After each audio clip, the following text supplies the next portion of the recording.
HCU के 25वें शिखर सम्मेलन में भाग लेते हुए मुझे खुशी हो रही है। हमारे शानदार स्वागत और आतिथ्य सत्कार के लिए मैं राष्ट्रपति श्री का हार्दिक आभार व्यक्त करता हूं। आज उज्बेकिस्तान का इंडिपेंडेंस डे है। कल किर्गिस्तान का राष्ट्रीय दिवस था। इस अवसर पर मैं दोनों लीडर्स को बधाई और शुभकामनाएं देता हूं। एक्सेलेंसी, पिछले 24 वर्षों में एचसीयू का पूरे यूरेशिया क्षेत्र की एक्सटेंडेड फैमिली को जोड़ने में बहुत महत्वपूर्ण योगदान रहा। भारत ने एक सक्रिय सदस्य के रूप में हमेशा कंस्ट्रक्टिव और सकारात्मक भूमिका निभाई। एचसीयू को लेकर भारत की सोच और नीति 3 मुख्य स्तंभों पर आधारित है। एससीओ, एस सिक्योरिटी, सी कनेक्टिविटी, ओ अपॉर्चुनिटी। पहले स्तंभ एस यानी सिक्योरिटी के संदर्भ में मैं कहना चाहता हूं कि सुरक्षा, शांति और स्थिरता किसी भी देश के विकास का आधार है। किंतु इस मार्ग में आतंकवाद, अलगाववाद और अतिवाद बड़ी चुनौतियां हैं। आतंकवाद सिर्फ किसी देश की सुरक्षा ही नहीं बल्कि पूरी मानवता के लिए एक साझा चुनौती है। कोई देश, कोई समाज, कोई नागरिक अपने आप को इससे सुरक्षित नहीं समझ सकता। इसलिए आतंकवाद से लड़ाई में भारत ने एकजुटता पर बल दिया।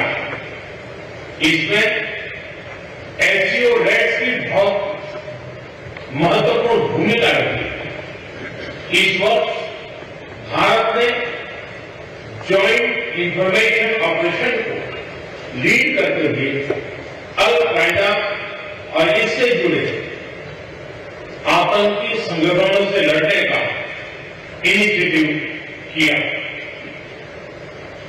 हमने रेडिकलाइजेशन के विरुद्ध समन्वय बढ़ाने और मिलकर कदम उठाने का भी प्रस्ताव रखा। टेरर फाइनेंसिंग के खिलाफ आवाज उठाई। इसमें मेरे समर्थन के लिए मैं आभार व्यक्त करता हूं। एक्सेलेंसी, भारत पिछले 4 दशकों से निर्मम आतंकवाद का दंश झेल रहा है। कितनी ही माताओं ने अपने बच्चे खोए और कितने बच्चे अनाथ हो गए। हाल ही में हमने पहलगाम में टेररिज्म का बहुत ही घिनौना रूप देखा। इस दुख की घड़ी में जो मित्र देश हमारे साथ खड़े रहे, मैं उनका आभार व्यक्त करता हूं। यह हमला केवल भारत की अंतरात्मा पर ही आघात नहीं था, यह मानवता में विश्वास रखने वाले हर देश, हर व्यक्ति को खुली चुनौती थी। ऐसे में प्रश्न उठना स्वाभाविक है, क्या कुछ देशों द्वारा आतंकवाद का खुलेआम समर्थन हमें स्वीकार्य हो सकता है? एक्सेलेंसी, हमें स्पष्ट रूप से और एक स्वर में कहना होगा कि आतंकवाद पर कोई भी डबल स्टैंडर्ड स्वीकार्य नहीं होंगे। हमें मिलकर आतंकवाद का हर रंग में, हर रूप में विरोध करना होगा। ये मानवता के प्रति हमारा दायित्व है। एक्सलेंसी, अब मैं दूसरे स्तंभ सी यानी कनेक्टिविटी पर अपने विचार रखना चाहूंगा। भारत का हमेशा से मत रहा है कि मजबूत कनेक्टिविटी से केवल व्यापार ही नहीं बल्कि विश्वास और विकास के द्वार भी खुलते हैं।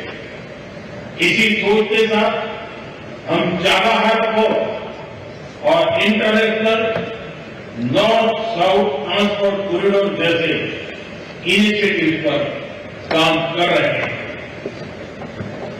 इनसे हम अफगानिस्तान और मध्य एशिया के साथ संपर्क बढ़ा सकते हैं।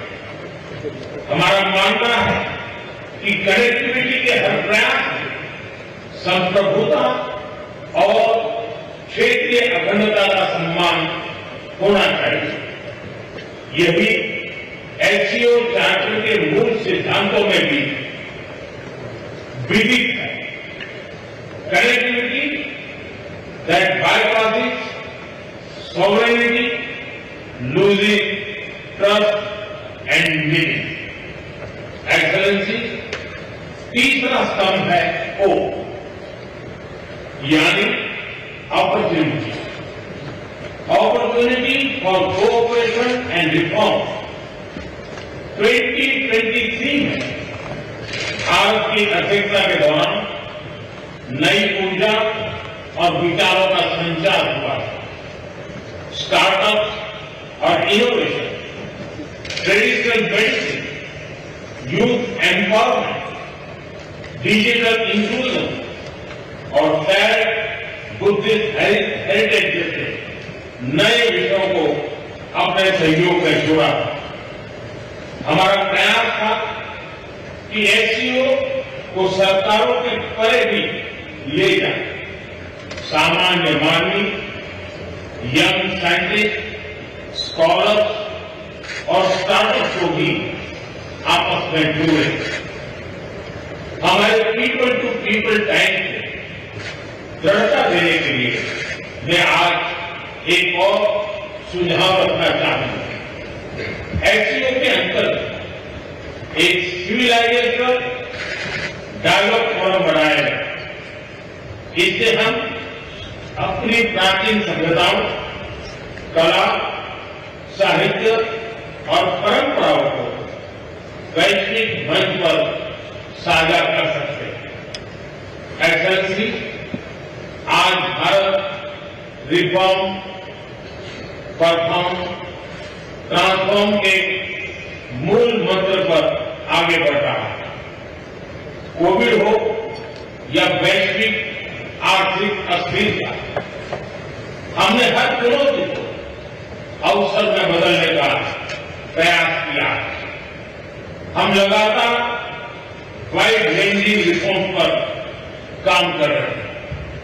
इस देश में विकास के साथ साथ अंतर्राष्ट्रीय सहयोग के लिए भी नए अवसर खुल रहे हैं। मैं आप सभी को भारत की विकास यात्रा से जुड़ने के लिए आमंत्रित करता हूं। एक्सेलेंसी, यह खुशी की बात है कि एससीओ भी समय के अनुरूप इवॉल्व हो रहा है। ऑर्गेनाइज्ड क्राइम, ड्रग ट्रैफिकिंग और साइबर सिक्योरिटी जैसे समकालीन चुनौतियों से निपटने के लिए 4 नए केंद्र बनाए जा रहे हैं। हम इस रिफॉर्म ओरिएंटेड माइंडसेट का स्वागत करते हैं।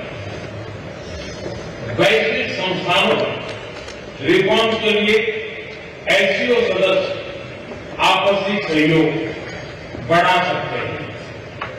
संयुक्त राष्ट्र की 80वीं वर्षगांठ के अवसर पर हम एकमत होकर यूएन रिफॉर्म का आह्वान कर सकते हैं।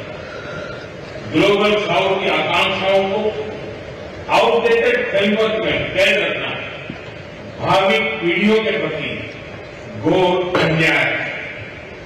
नई पीढ़ी के बहुरंगी सपनों को हम पुराने जमाने की ब्लैक एंड व्हाइट स्क्रीन पर नहीं दिखा सकते, स्क्रीन बदलने की होगी। एचसीओ मल्टीलेटरलिज्म और इंक्लूसिव वर्ल्ड ऑर्डर का मार्गदर्शक बन सकता है। मुझे खुशी है कि इस महत्वपूर्ण विषय पर आज एक स्टेटमेंट जारी किया जा रहा है। एक्सेलेंसी, हम सभी पार्टनर्स के साथ समन्वय और सहयोग के साथ आगे बढ़ रहे हैं। मैं एचसीओ के अगले अध्यक्ष किर्गिस्तान के राष्ट्रपति और मेरे मित्र प्रेसिडेंट जपारोव को शुभकामनाएं देता हूं। बहुत बहुत धन्यवाद।